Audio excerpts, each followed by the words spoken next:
Hello, and welcome to Ending Physician Overwhelm. I'm your host, Dr. Megan Mello. I'm a family and obesity medicine physician, as well as a certified life coach for physicians. In this podcast, we talk about how the learned habits of people-pleasing, perfectionism, and a lack of boundaries show up in our lives and how they contribute to burnout, exhaustion, and overwhelm. The healthcare system is broken, my friends, but let's not wait for it to be fixed in order to feel better.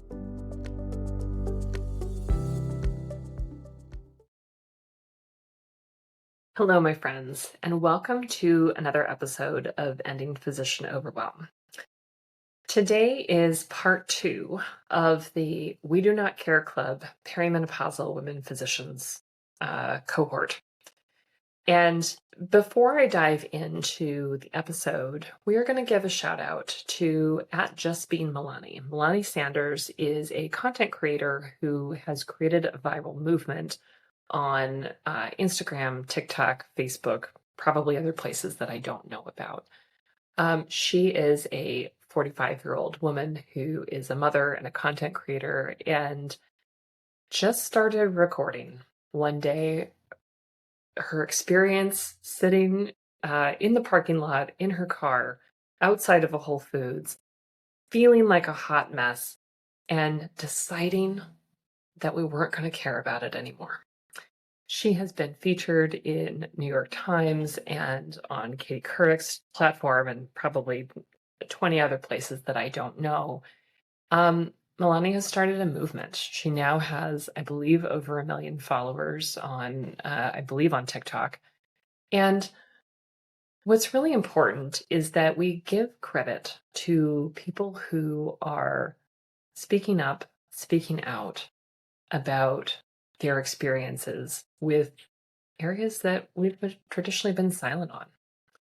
So I want to talk a little bit about the perimenopause space. I want to talk a little bit about the special space of women physicians and women physicians experiencing any kind of health transition or challenge, because that is a special group of people. As well as just highlight that we are a group that cares very much. And we have been socialized to care very much. And what really comes out of this piece of work that Melani has created is that the experience of women is typically caring so much for so long, for so many others, and putting ourselves last. In creating today's episode, I will tell you, I stopped and started, I don't know how many times now. And in part, it's because, I want to make sure that we highlight Melani, and I by no means want to, that doesn't even sound right. There's no way that I can take away what she has done. But again, I just want to give her the credit that she deserves for speaking up and creating this moment where women can come and share their experiences.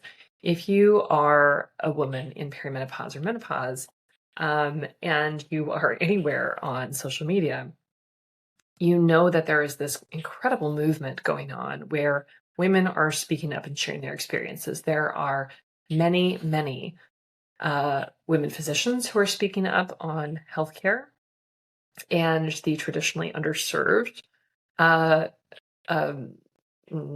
pieces of perimenopause and menopause. There is that stuff, but there are also just women speaking about their experiences. And you can think about what an incredible moment in history this is, because menopause has been an area where women have been silent for such a long time.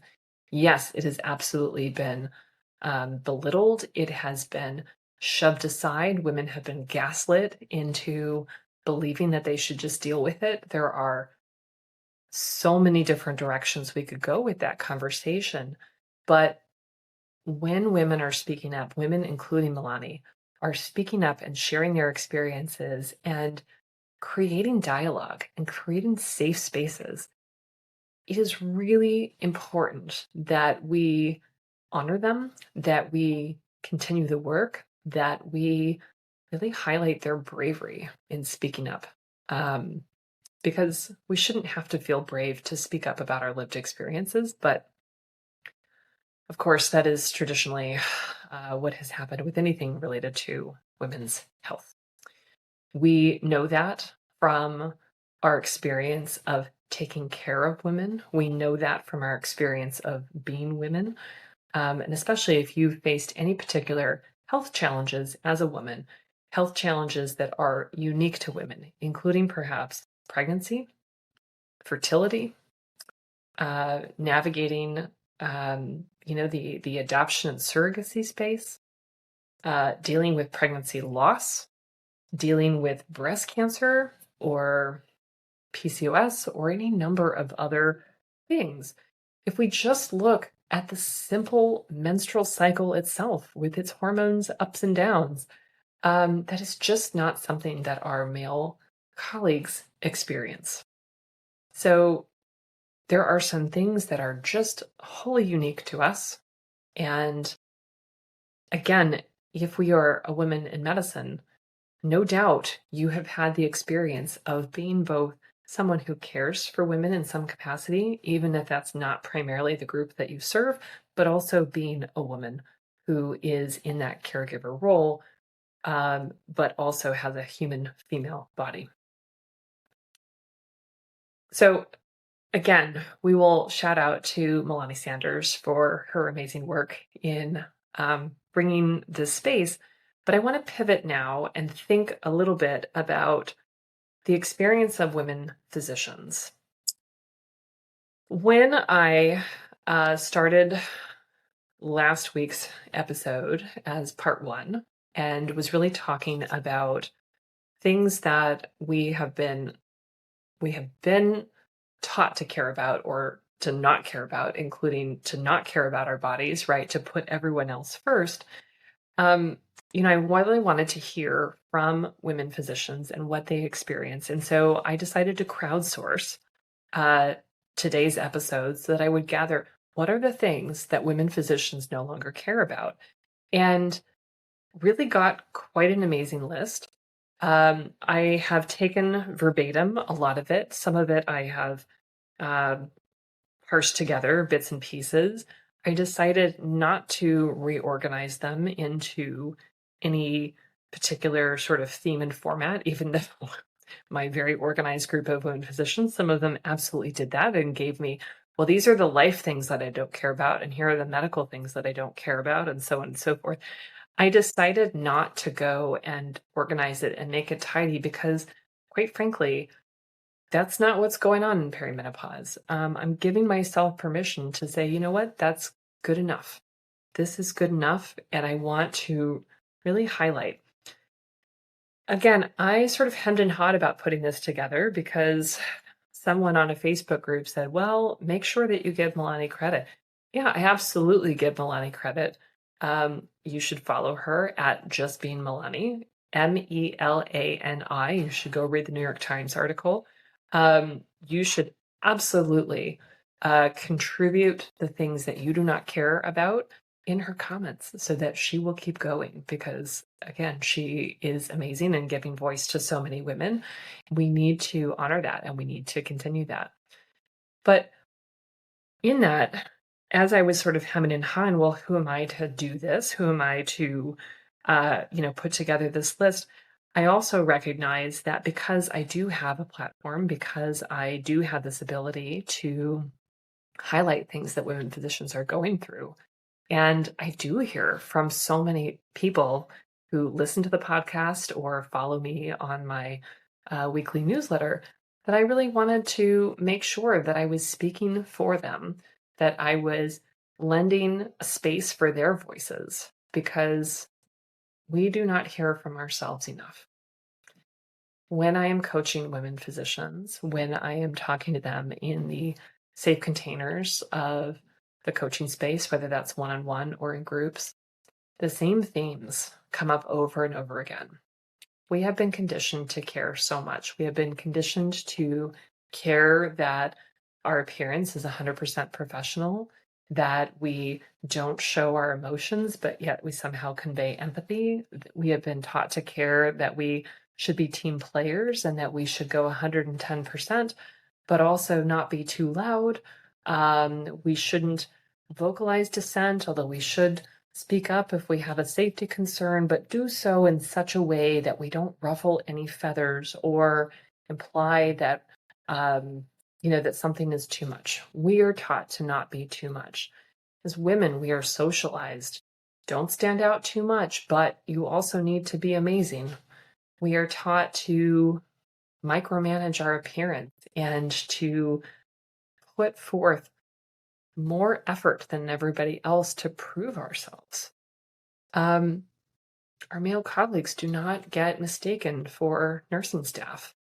It doesn't matter how often I introduce myself as Dr. Mello, I am still referred to by my first name in a lot of places. And again, we could argue about whether or not that's okay, but conventionally, we typically still in the United States refer to Dr. So-and-so as Dr. So-and-so and not by their first name. And so as long as that is a pretty typical convention, and as long as my male colleagues always get called Dr. So-and-so, I would also like to be treated that way, but I'm also taught not to care about it too much. It's messed up, guys. You know that. I know that.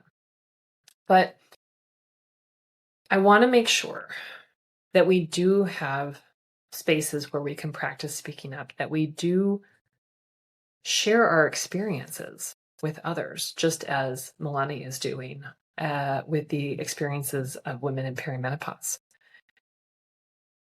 And finally, I want to really highlight again that the group of people who are most likely to listen to me speaking on this podcast are by and large a group of physicians, not all women, not all physicians, but a group of people who care a lot. We care a lot about others. We care a lot about our patients. We care a lot about our family. We care a lot about following rules. We care a lot about doing the right thing. And so much energy goes into all those places that there is so little room left for ourselves, left to attend to our health, left to attend to our interests, our well-being, our sleep. And all of that gets compounded when we face times like perimenopause. I can't tell you the number of women physicians that I've seen who feel like they have ADHD when they hit their 40s. And some of them do, right? Some of them do, and they were missed because at that time, when we were kids, and ADHD was sort of I'm not going to say that it was brand new, but it was a more and more talked about condition in kids. It was really that hyperactive little boy who stood out as the person who had ADHD. And women, by and large, girls tended to be more of the inattentive type. They absolutely got missed. And also, perimenopause is 100% of the time where you might feel like you have ADHD, even though you've never had it before. And that, my friends, I would argue is not ADHD, at least not as the psychiatrist would diagnose it. But if you've ever been through perimenopause, if you're in perimenopause right now, if you've had a pregnancy and felt like your brain was really, really dumb at that time, you know what I'm talking about. It's really important that we recognize the struggles that we face. It's really important that we decide that we are important. It's really important that we decide to take care of ourselves. And that's really what I think is so important here. So I'm going to read through a list of things that women physicians have shared with me that we do not care about anymore. And that is a big part of it. We could call this the We Do Not Care Club, as Melani calls her amazing club. Again, you need to join it at Just Being Melani on Instagram, TikTok, Facebook. But we could also call this the I No Longer Care About Club, right? Because Most of the things on this list, which really cover a pretty wide spectrum of topics, most of the things are things that we were taught or socialized to care about that we no longer care about. So, with that, I'm going to launch into the list. Again, it is not sorted, is not organized. For some of the items, and it will be clear to you, I believe, where those items are, I have used the contributors' words. Now, I'm not calling them out by name because that's not what's important. They're an amazing group that have contributed to this. Some people I know well, and other people I don't. But I just want to really give voice to those who are not yet sharing with the world what they do not care about. But here we go. Here we go. Speaking up about what we do not care about anymore. So thank you, Melani. Thank you for creating the content and allowing us to share what we do not care about. All right. In no particular order. Where do I start? I don't even know. We do not care that you are cold. We are hot. We get control of the thermostat. Stop breathing so loud. I'm going back to the page where there's a lot of medical stuff. We do not care about online wellness modules. We do not care about C-suite leadership saying doctors need to be more resilient. And in fact, we do not care about the word resilient. We do not care for it. We do not care about insurance formularies or why they are secretive. We do not care about efficiency training or efficiency metrics. I'm just trying to get through the day. We do not care about corporate medicine profitability. We do not care what you saw on TikTok. Vinegar is not going to help here. We do not care how happy the people look in that drug commercial. You don't actually have rheumatoid arthritis. We do not care that the internet told you that you have ADHD. You still have to get that checked out, and it's probably perimenopause. We do not care if our kids' clothes are dirty, unless they're sitting on my bed, and then I care. We do not care about staying up too late.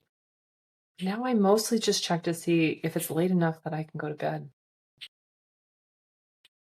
We do not care how explosive your diarrhea was. That doesn't actually help me to help you. We do not care that we are running late. We haven't had a lunch break in 25 years. We do not care how dirty our car is. That sounds like a you problem. We do not care if our comfy shoes don't match our outfits. We do not care.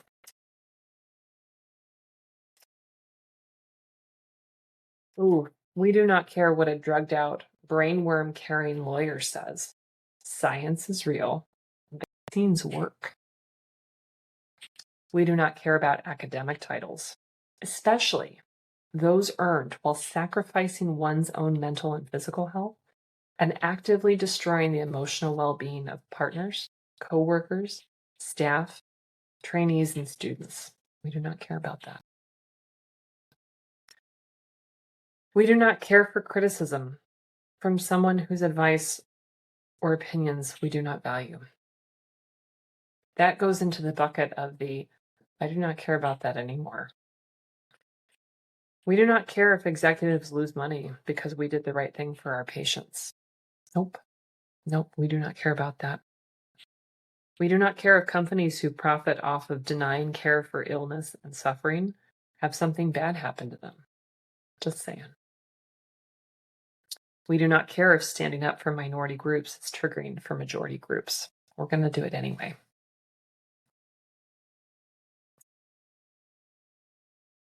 We do not care. Well, this one comes from one of my friends who's a hospice physician. We do not care if your cardiologist said that you would take statins for forever. You're on hospice now.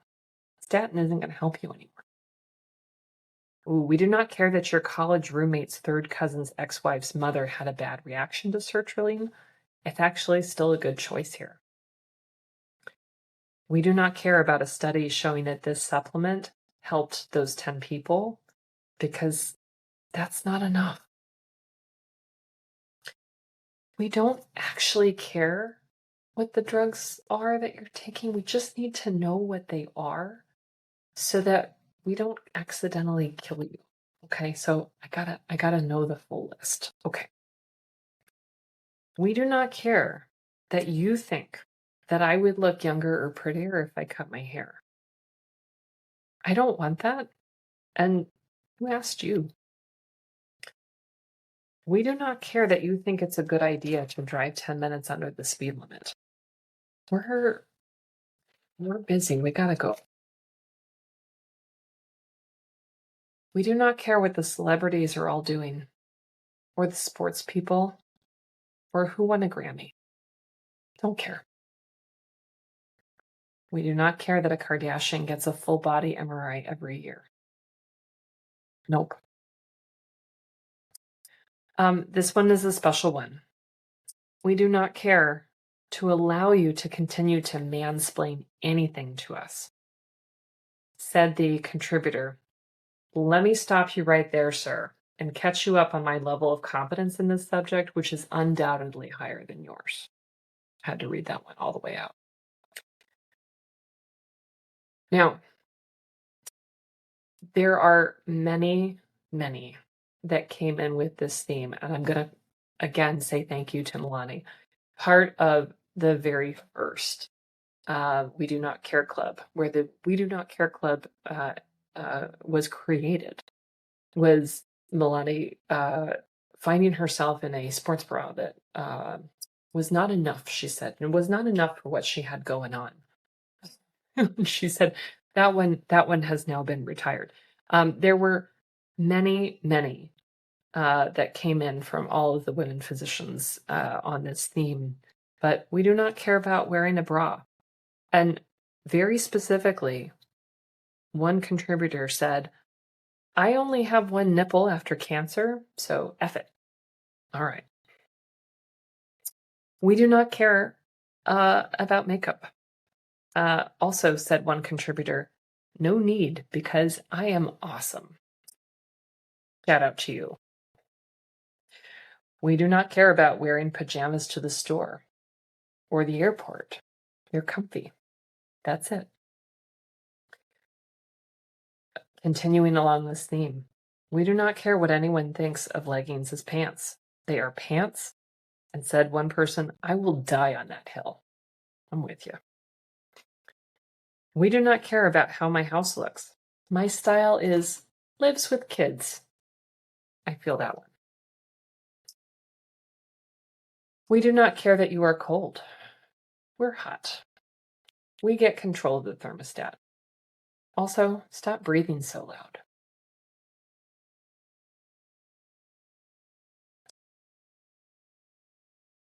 We do not care that our comfy shoes don't match our outfit. Not what we're going for here. We do not care how dirty our car is. That sounds like a you problem. I'm going to wrap it up with one of my favorites, which came from someone who has been on this podcast, who, again, shall not be named, but we do not care about farting. This person very specifically said that she really tries not to do that when she is in the exam room with patients, but at home, let it rip. And she said, sorry, husband. My friends, that is the conclusion of today's announcement from the We Do Not Care Club Perimenopausal Women Physicians Edition. With tremendous, tremendous thanks and shout out again to Melani Sanders. If you have enjoyed this, if you had even a little bit of a smile crack across your face, I absolutely want you to go and follow at Just Being Melani, Melani, Melani Sanders. Again, she is a content creator who is on all the socials, Instagram, TikTok, Facebook, and sharing her experience and the experience of so many others with all of the things that we as perimenopausal women do not care about anymore. Again, we come from the purview of being socialized as women to care so much about everyone else before ourselves. We here in the perimenopausal women physician space, have reached a point in our lives where we need to give ourselves permission to stop caring about some things so that we can start caring about ourselves, about our health, about our well-being, about our relationships with people that we care about. These things matter. And if we are wasting too much time holding on to all of the cares and concerns of big medicine, of the insurance companies, of making everyone around us happy all the time, we will not have the space and energy that we need to take care of ourselves. Taking care of ourselves and our loved ones is important work. Now, they can learn to do the laundry. They can learn to make dinner. They can learn to do all kinds of things. When I say taking care of our loved ones, I do not mean that we are going to go and do all the things. But what I do mean is that we are preserving our health and well-being by taking care of ourselves so that we have the emotional bandwidth to be present with our loved ones, to be present with our patients, to be able to do what it is in life that we are called upon to do. That is the point. So again, if you've enjoyed this silly and delightful list of things that we do not care about anymore, you need to go follow at Just Being Melani.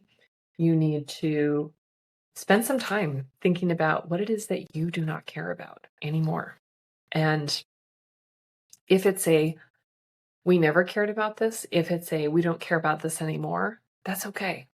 Whatever works for you, but I give you permission to dial down the external things that you have been caring about, that you've been caring about so much that it is getting in the way of you caring for yourself. Dial that down. Take care of yourself so that you can take care of the people that you love, so that you can take care of the people that you are called upon to serve. That is the work that we are doing here in this space. So thank you again for your time today. Thank you again to Melani Sanders at Just Being Melani. Please go follow her. My heart goes out to you. My heart is so grateful for the people who contributed to this list. My heart is so grateful for women physicians who show up every day and do the work. And if you're in perimenopause, bless you. My friends, have a wonderful rest of your day. And until next week, take care.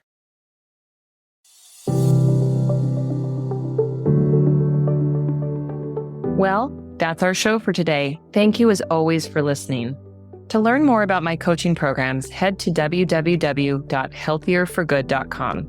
And if you love this podcast, please drop us a review on iTunes or support the show by clicking the link in the show notes. Until next time, take care.